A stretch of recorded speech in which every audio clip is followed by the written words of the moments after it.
రాయచోటి పట్టణంలో కొంతమంది వ్యక్తులు తెలుగుదేశం పార్టీ పరువు పోయే విధంగా మినిస్టర్ గారి పేరు చెప్పుకొని అక్రమాలకు, దౌర్జన్యాలకు, దందాలకు, మోసాలకు కేర్ ఆఫ్ అడ్రస్ అవుతున్నారు. నా పేరు డివిటి పద్మా యాదవ్. మాది కూడా రాయచోటే, అన్నమయ్య జిల్లా. నేను ఒక జాతీయ సంక్షేమ సంఘం అధ్యక్షురాలుగా పనిచేస్తున్నాను. నేను ఒక బీసీ మహిళను. ఈ అన్యాయము నాకే జరిగింది. 7వ నెల 21వ తేదీ 2025 సంవత్సరం రోజున మదనపల్లి రోడ్లో ఒక హోటలు నిర్మాణం ఉండేది. అది ఉన్నట్లుండి సినిమా పక్కీలో రాత్రే హోటల్ లేకుండా చేసినారు. అది కొంతమంది వ్యక్తులు, మేము మినిస్టర్ల మనుషులము, మేమేమైనా చేయగలుగుతాము, మీ దిక్కున్న చోటు చెప్పుకోబోండి అనే తీరులో వ్యవహరించినారు. అలాగే నా మీద సవాలు కూడా చేసినారు. వాళ్ళని పోయి అడిగితే, మేమే తీసినాము, నీ ఇష్టం, నువ్వు ఏమన్నా చెప్పుకుంటావు చెప్పుకో, మా ప్రభుత్వం ఇప్పుడు, మేమేమైనా చేస్తామని చెప్పి నన్ను బెదిరించడము, దౌర్జన్యం చేయడం ఇలాంటివన్నీ బాగానే జరిగినాయి. కానీ నేను మినిస్టర్ గారికి దగ్గరికి పోలేక, ఆయనకు చెప్పుకోలేక, ఇలాంటి విషయాలు పోయి చెప్పడం వల్ల నా పరువు పోతుందనే విధానంతో నేను న్యాయం కోసం పోలీస్ స్టేషన్లో పోయి కంప్లైంట్ చేస్తే, ఆ పోలీస్ స్టేషన్లో కూడా వాళ్ళు బాగా మెయింటైన్ చేసుకొని, కనీసము మేము ఎన్ని రోజులు తిరిగినా వాళ్ళని ఒక్కరోజు కూడా పోలీస్ స్టేషన్ పిలిచి విచారించాల సిఏ గారు. మేము చూసి గ్రీవెన్స్లో ఎస్పీ గారి దగ్గర పోయినాం, నేను నా భర్త. అక్కడవి చెప్తే సారు డిఎస్పీ గారికి రెఫర్ చేసి విచారించి న్యాయం చేయండి అని పంపించారు.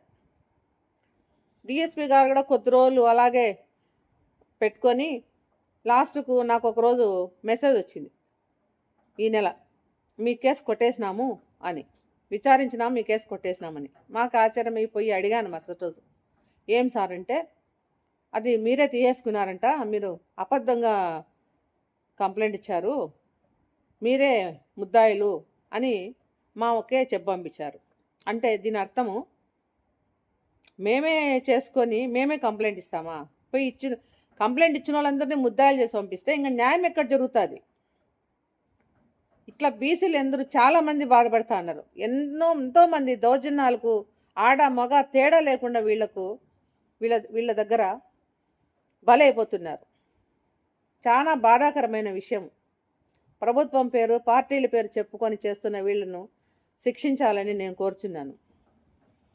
ఇన్ని రోజులు కూడా మనసులోనే పెట్టుకొని ఎన్నో బాధలు అనుభవించి దాదాపు 10 లక్షల పైనే నాకు ఆ హోటల్ పైన నష్టం వచ్చింది. బాగా మెయిన్ రోడ్లో, మదనపల్లి రోడ్లో మెయిన్ రోడ్లోనే ఉండే హోటల్ను రాత్రే మాయం చేశారంటే ఇంకా వాళ్ళని ఏం చెప్పాలి మనం? ఎలాంటి ఎంక్వైరీ లేదు. ఎదురుగానే సీసీ కెమెరాలు ఉన్నాయి. ఎలాంటి ఎంక్వైరీ లేకుండా కేసు కొట్టేసినారు. అంటే వాళ్ళు బలం ఎంతుందని. మేము తెలుగుదేశం పార్టీ పుట్టినప్పటి నుంచి ఎప్పటి వరకు అదే పార్టీలోనే ఉంటాం. అలాంటి మాకే ఇంత అన్యాయం జరిగితే మేము ఎవరు చెప్పుకోవాలా? మినిస్టర్ దగ్గరికి పోయి వీళ్ళ గురించి చెప్పితే పరువు పోతుందనే ఉద్దేశంతో నేను చెప్పకుండా పోలీస్ స్టేషన్ ఆశ్రయిస్తే వాళ్ళు కూడా అన్యాయం చేసి నన్ను పంపించినారు. నేను చెప్పేది ఒకటే, మన నారా చంద్రబాబు నాయుడు గారు మొన్న అనంతపురం మీటింగ్లో కూడా చెప్పారు, మీకు ఎవరికి ఎలాంటి అన్యాయం జరిగినా పోలీసులు 10 నిమిషాలు మీ ముందు ఉంటారని. 10 నిమిషాలు కాదు కదా, పట్టించుకునే నాదుడుగలా లేడు. ఎక్కడుంది సార్ న్యాయము? ఎక్కడ జరుగుతుంది? అన్యాయమే తాండవిస్తుంది. ఏ ప్రభుత్వం వచ్చినా ఇలాగే ఉంది. నారా చంద్రబాబు నాయుడు గారికి, పవన్ కళ్యాణ్ గారికి, డిప్యూటీ సీఎం, అలాగే ఐటీ శాఖ లోకేష్ బాబు గారికి, హోమ్ మినిస్టర్ అనితమ్మ గారికి, అలాగే మా రాయచోటి మా ప్రియతమ నాయకుడిని మేము చెప్పుకుంటూ గర్వంగా తిరుగుతున్న మాకు మండిపల్లి రామరెడ్డి గారికి నాది ఒక విన్నపం సార్. మేమైతే బాగా అన్యాయం అయిపోయినాము, అది వాస్తవము. అబద్ధాలు చెప్పాల్సిన అవసరం లేదు. ప్రాణం పైన మేము అబద్ధాలు చెప్పము.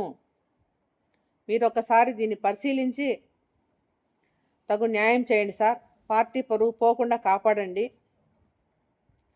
మేమొచ్చి మీకు చెప్పినా అది మీరు నిజం అనుకుంటారా కాదనే ఉద్దేశంతో మేము ఈ వీడియో తీసి పెట్టాల్సి వస్తుంది.